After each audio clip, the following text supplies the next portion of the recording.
Good morning, hello everyone. আমি নিবেদিতা। আজ আবার আপনাদের সাথে নতুন একটা ভিডিও নিয়ে এসেছি। কি সুন্দর সকালবেলা ফুলগুলো ফুটেছে বাড়ির সামনে। এই ফুলগুলো এত ফুটেছে যে বলার না। এই দেখুন, সামনে বিরাট বড় একটা পুকুর। আপনারা তো জানেন যে আমি বাড়ি থেকে এসে এখন এখানে আছি। ওই বাড়িতে এখন থাকছি না, এখন এই বাড়িতে এসে আছি, মানে আমার মায়ের কাছে। তো সকালবেলা উঠে ফুল টুল তুলে, পুজোর ফুল তুলে রেখেছি। আর একটু পরে অফিস বেরোবো। তার আগে আপনাদের সাথে একটা জিনিস দেখাই। দেখুন কত কাঁঠাল হয়েছে, দেখুন। একটা গাছ পুরো ভর্তি হয়ে গেছে, বড় বড় কাঁঠাল। আর এই গাছের কাঁঠালটা খুবই মিষ্টি হয় পাকলে। তো মাকে বললাম, মা একটা কাঁঠাল পারো। তো মা সে কাঁঠালটা পারবে, তার জন্য লোককে ডাকতে গেছে। আর আমি এখানে নিচে আপনাদের সাথে এটা ভিডিওটা শেয়ার করছি। এই দেখুন, আরেকটা গাছেও হয়েছে, অনেকগুলো গাছ। যাই হোক, এখন একটা রান্না বসাবো। লটপটি, দই, লবণ, হলুদ গুঁড়ো, লঙ্কা গুঁড়ো, আদা বাটা, রসুন বাটা, এগুলো ভালো করে একসাথে ফেটিয়ে নেব। দেবো একটু চিনি পরিমাণ মতো, যাতে টক মিষ্টির ব্যালেন্সটা সমান থাকে। একটু জল দিয়ে ভালো করে এটাকে ফেটিয়ে নেব।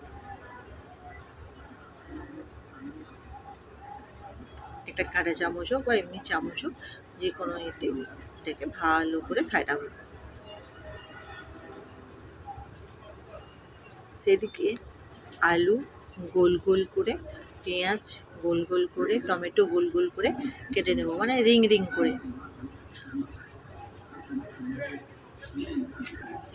দইটাকে খুব ভালো করে ফেটাতে হবে, যাতে দইয়ের মধ্যে যে ছোট ছোট গোল গোল অংশগুলো থাকে ওগুলো যেন ভেঙে যায়। দইটাকে ভালো করে ফেটিয়ে নিয়েছি। এবার আলুগুলোকে আমি সেদ্ধ করতে বসিয়ে দিয়েছি।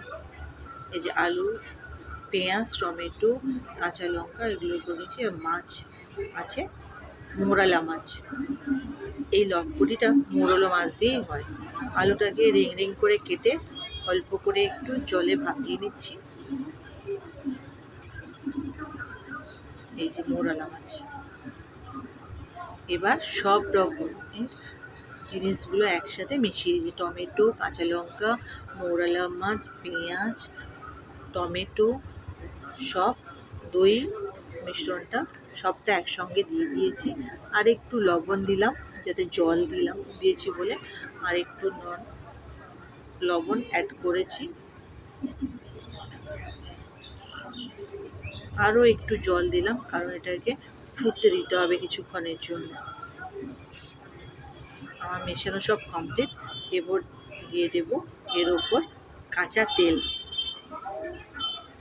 সর্ষের তেলটাই দেবো, রিফাইন অয়েল দেবো না। একটু সবুজ সবুজ গন্ধ করে, কিন্তু এতে দেবো আমি সর্ষের তেল।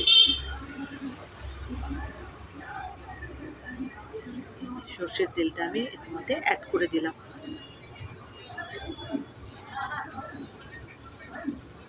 এবার কড়াইতে বসিয়ে দিয়েছি, উনুনে জ্বালানো দিয়ে দিয়েছি।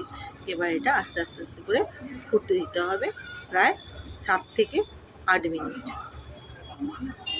আপনারা চাইলে এর উপর ঢাকাও দিয়ে দিতে পারেন, তবে আমি বলবো ঢাকা দেবেন না, কারণ আলুটা তো আমরা সেদ্ধই করে নিয়েছি। আর পেঁয়াজটা একটু ক্রাঞ্চি থাকবে দিলে, পেঁয়াজটা ক্রাঞ্চি থাকলে এর টেস্টটা ভালোও লাগবে।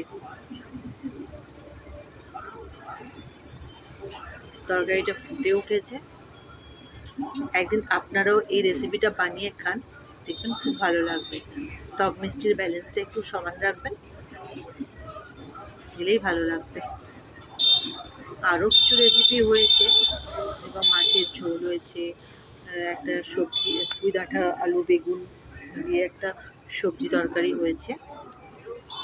ওটা আপনাদের সাথে দেখাবো খেতে বসে। তার আগে এই রেসিপিটাই আপনাদের সাথে শেয়ার করলাম।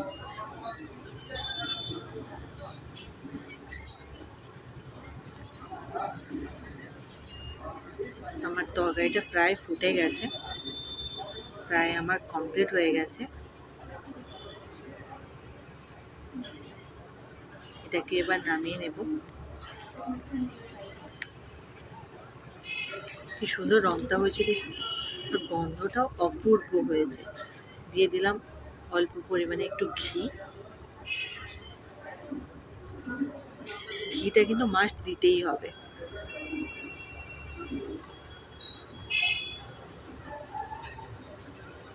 এই যে আজকের মেনু ছিল এটা, আজি মাছের ঝোল, লটপটি আর চচ্চড়ি।